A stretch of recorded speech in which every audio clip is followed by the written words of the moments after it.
Hey guys, happy Sunday. Hope everyone's had a good weekend.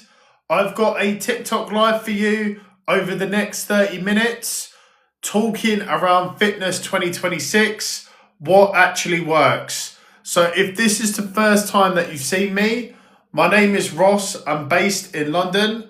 I've got over 10 to 15 years experience in the health and fitness space. I've been running these TikTok live sessions since the start of January, focusing on the most popular fitness topics. If you guys do join this session late, or this is the first time that you've seen me with one of these sessions, I do post up all of my TikTok live sessions on my YouTube channel. But today we're going to be focusing on fitness 2026, what actually works. So just to set an agenda for today's call, so what we're going to be doing first is just a very brief introduction on myself. We're then going to be speaking about different trends when it comes to getting fit in 2026. So we're going to cover a few trends here. So we're going to cover around 5 trends as our core focus for our session today. We're then going to move into what actually doesn't work when it comes to fitness. And then lastly, just after 7:30, we're then going to do a close and a call to action.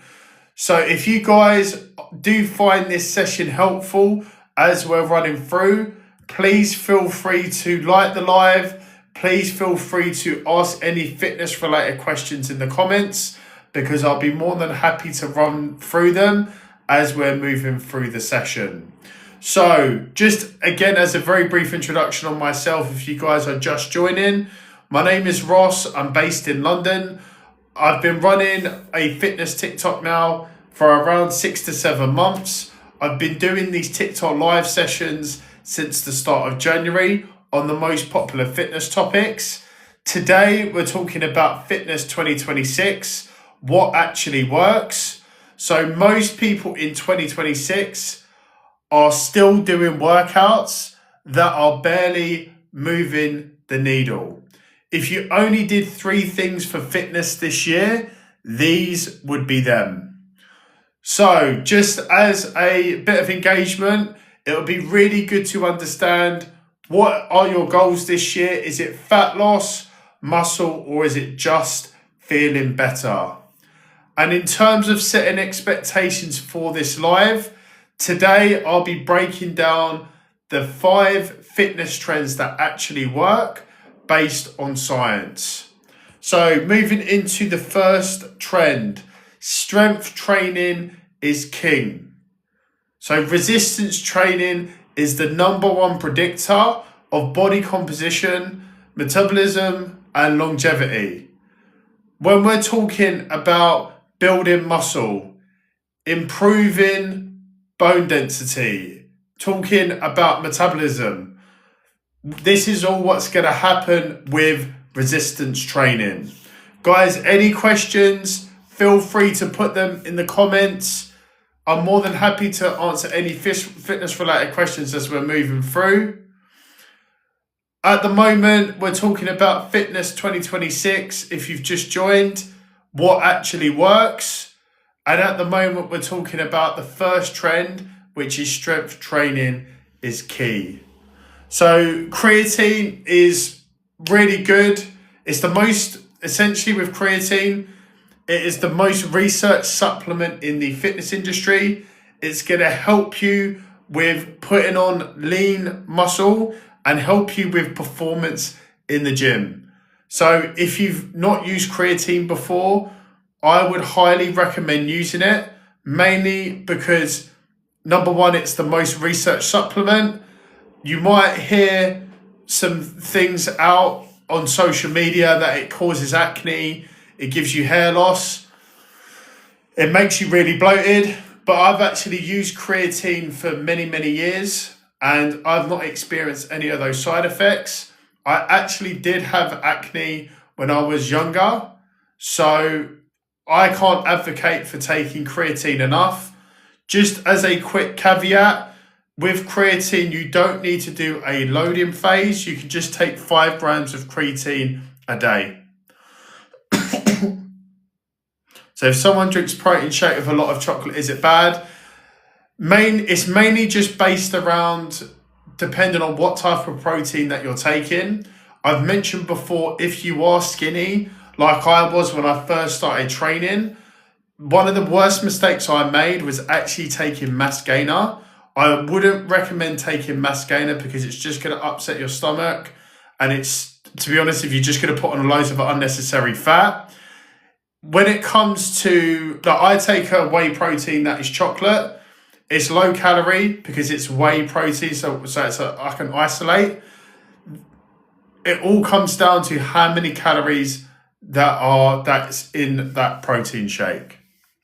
So protein, essentially what protein does is it helps you rebuild muscle, but it helps you essentially recover from your sessions, and it helps you rebuild and grow muscle, essentially like lean muscle tissue. That's what protein's going to help you with. Thank you guys for liking the live. Really appreciate the feedback. Guys, any questions, please feel free to ask them as we go along.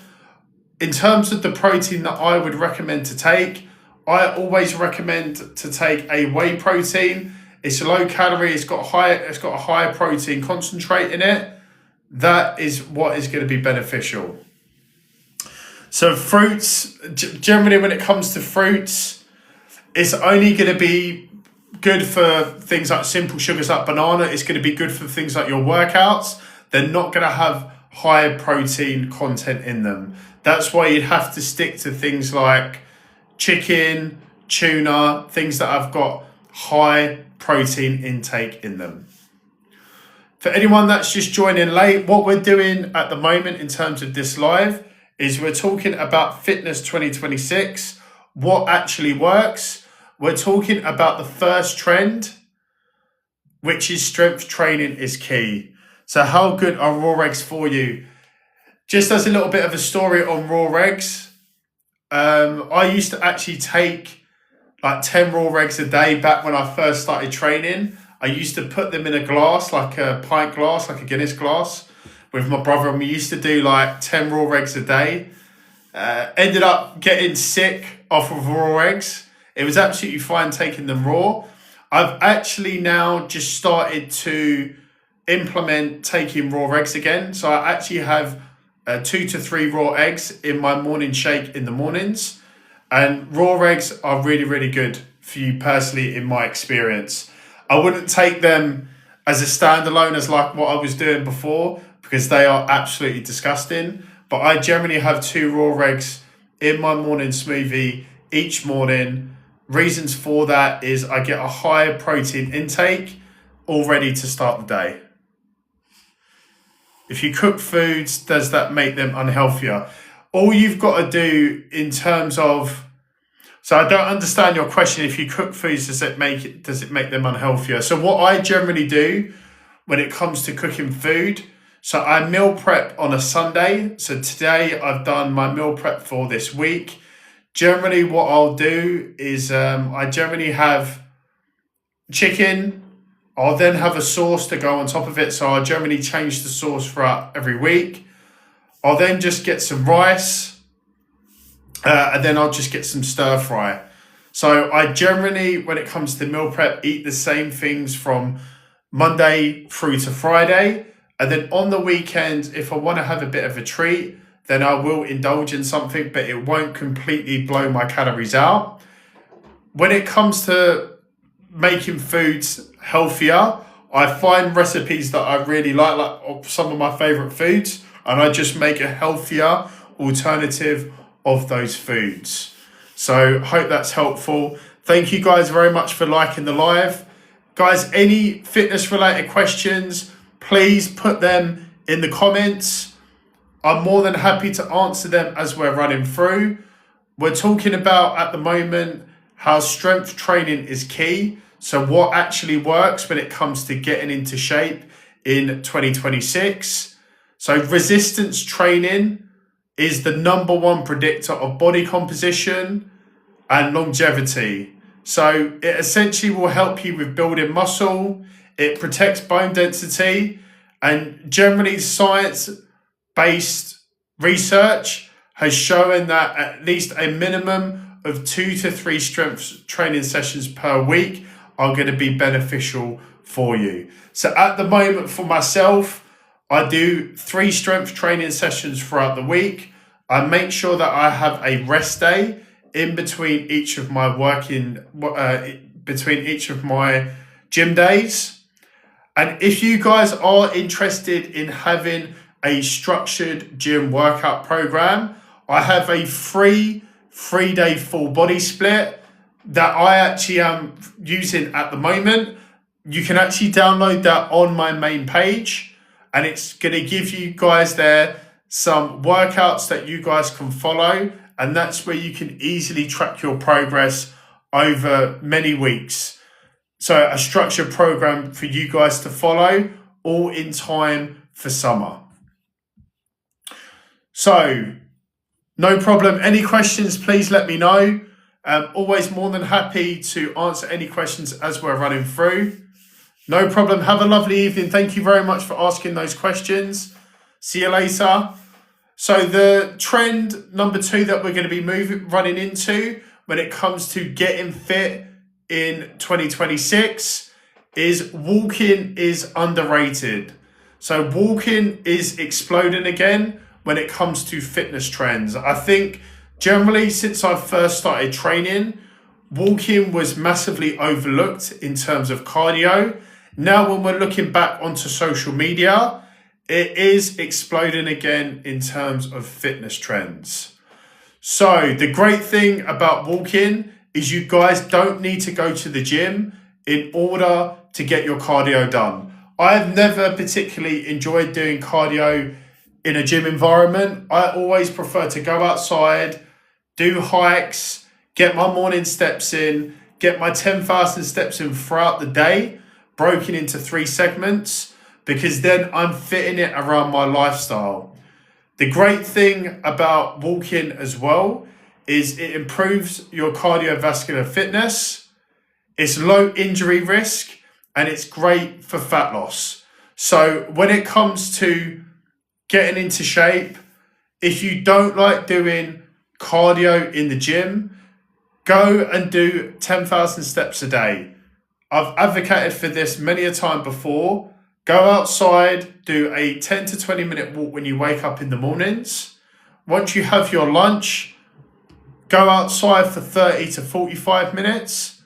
And then in the evenings, once you have your dinner, so at the moment now it's 7 p.m.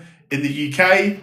Once I have my dinner in the evenings, I'm then going to go out for an extra 10 to 15 minute walk.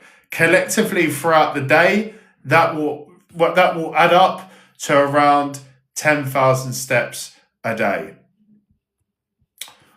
So guys, thank you very much for liking the live. If you guys are just joining late, what we are running through at the moment is Fitness 2026, what actually works. So we've run through a few trends. So the first one is strength training is king. We then moved into the second trend, which is walking is underrated. So for me, on my side, I personally really respect and love walking. I think it's one of the most underrated forms of cardio. And I think at the end of the day, if you guys want to get fit, it's not about doing endless work on the treadmill in the gym or doing cardio or exercises that you don't enjoy. It's all about fitting in cardio into our daily lives without it being an inconvenience. Because if it's a massive inconvenience or it feels like a chore, it's very, very difficult to stay consistent. Consistency is key when it comes to getting into shape. So just had a quick question coming through. So in terms of what steroids will do is they'll essentially make you train harder, and they'll make you essentially get stronger from going into the gym. So obviously it depends on what your goals are, but generally, what I always advocate is to stay away from taking performance enhancing drugs, because at the end of the day, it is all about being natural. And when it comes to getting fit, it is all about making sure that you can have that you can be sustainable for the long term. So when it comes to steroids, steroids are a compound that can reduce inflammation, regulate hormones, or enhance muscle growth depending on their type and their use.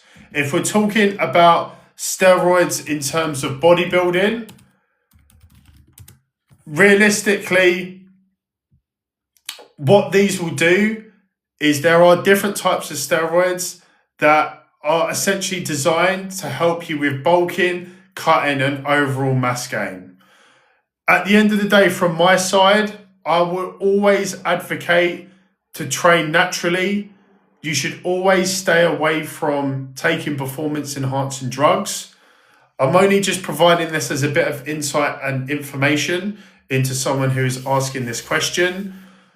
From my side, you should never ever realistically lean towards performance enhancing, because at the end of the day, you just need to be making sure that you are covering all your bases with going to the gym consistently, getting good sleep, getting good rest, and getting a good recovery, and more importantly, being patient, because you will get the results naturally. You don't need to go into taking steroids or taking those performance enhancers. At the end of the day, we're not professional bodybuilders. All we want to do is we just want to look good, and you can do that naturally with hard work and dedication.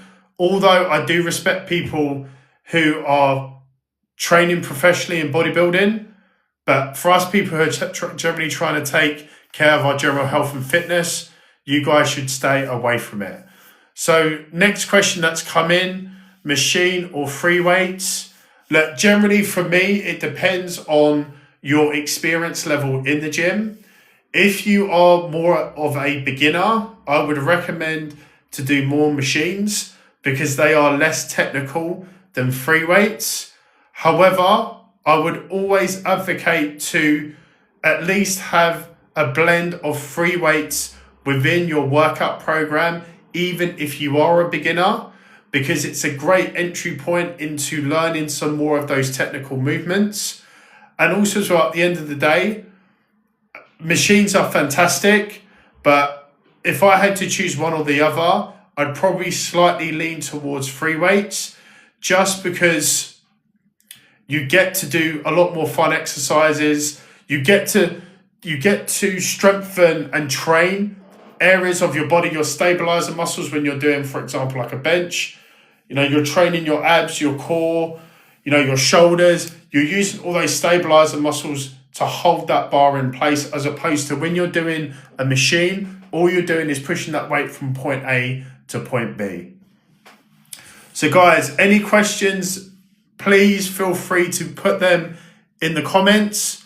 What we're doing at the moment is we're just running through some of key trends to get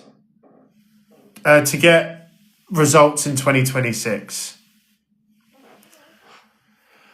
Well, look, I think, so how many years of working out until you have diminishing returns? Look, I think realistically, at the end of the day, you've got to think about exercising and going to the gym as a lifestyle.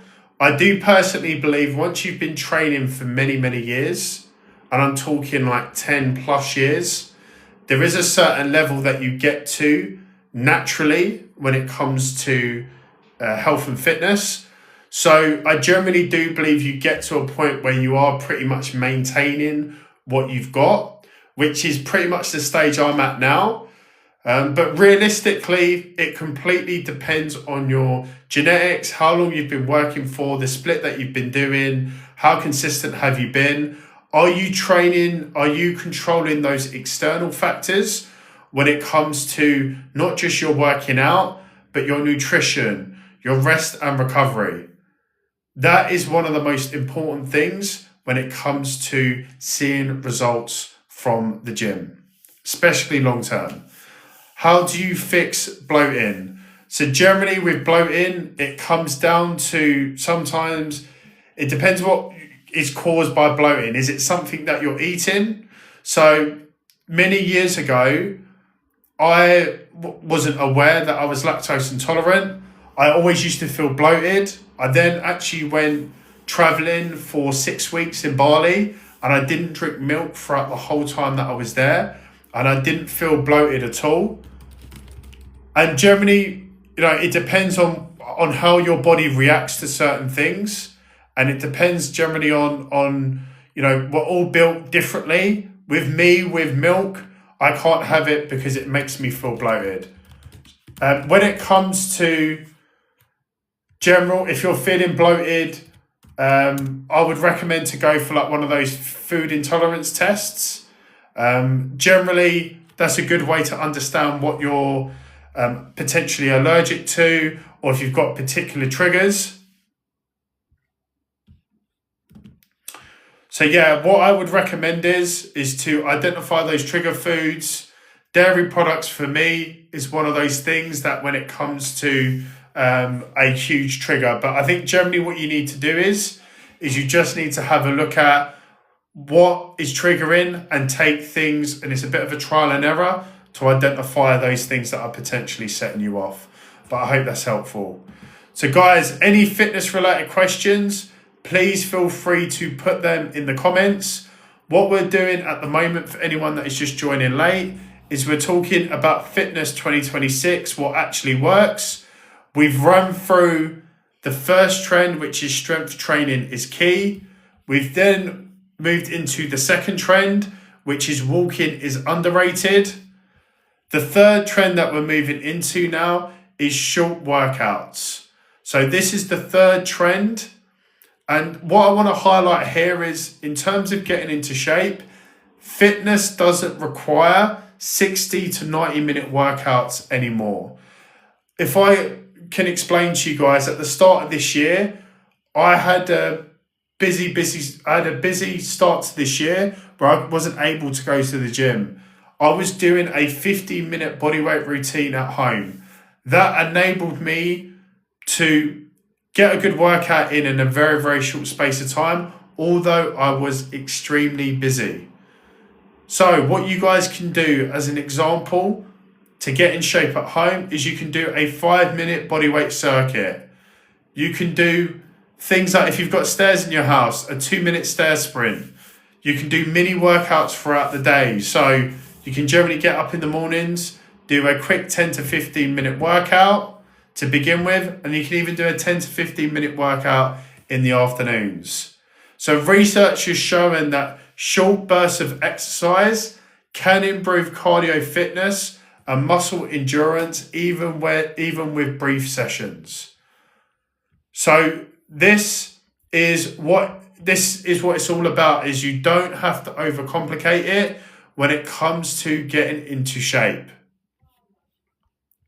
So trend 4, what we're going to move into is hybrid training. So this is where you can start mixing up modern training elements with different forms of cardio and different forms of exercise. So you've got strength, cardio, mobility, and recovery. So instead of a cardio day or a weights day, your single workout may combine strength, explosive movements, and mobility. So hybrid programs are becoming more common because real world movement requires multiple physical abilities to work together. And trend 5 is slow controlled strength. So a big shift to get fit in 2026 is a big shift is towards tempo, slow strength training. So when it comes to tempo, slow strength training, so as an example, if you're doing a bench press, you'd be doing a 3-second down movement, 1 second pause, and 1 second up. The benefit to doing this is this will have more muscle tension, it's safer on the joints, and it basically encourages a better technique. Slow resistance training is trending because it builds strength and it improves metabolic health without extreme stress. So for me, I am always form over weight, and this is one of those trends that covers that. So guys, if you are just joining this late, we are running through Fitness 2026, what actually works. We've run through a few key trends. Guys, if this is the first time that you've seen me or if you've joined late, I do upload all of my live sessions to my YouTube channel. So you guys can watch back all of those lives that I've done since the start of this year. If you guys have got any questions, please put them in the comments. Any fitness related questions, I'm more than happy to help you with those questions. Thank you guys very much for liking the live. What we're going to do next is we're going to talk about what actually doesn't work in 2026. So detox teas, endless cardio, fasted HIIT every day, and obsessing over step counts only are things that don't work when it comes to 2026. The modern advice that I can give you to get into shape this year is all based around strength training, recovery, and balance intensity. That is some of those critical areas that you can focus on. If we're talking about the three main pillars over this session, what I've discussed about what actually works with getting into shape, the first pillar is strength training. So doing a minimum of 3 1-hour gym sessions each week, having a rest day in between each of those workouts.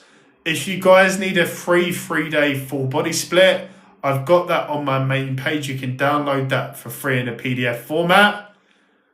The second pillar is all around daily movement. So making sure that you're getting 10,000 steps a day. And the last pillar is around short, intense workouts. You guys don't need to be exercising for 60 to 90 minutes to get a good workout in. You can easily do a 10 to 15 minute workout at home, pure body weight.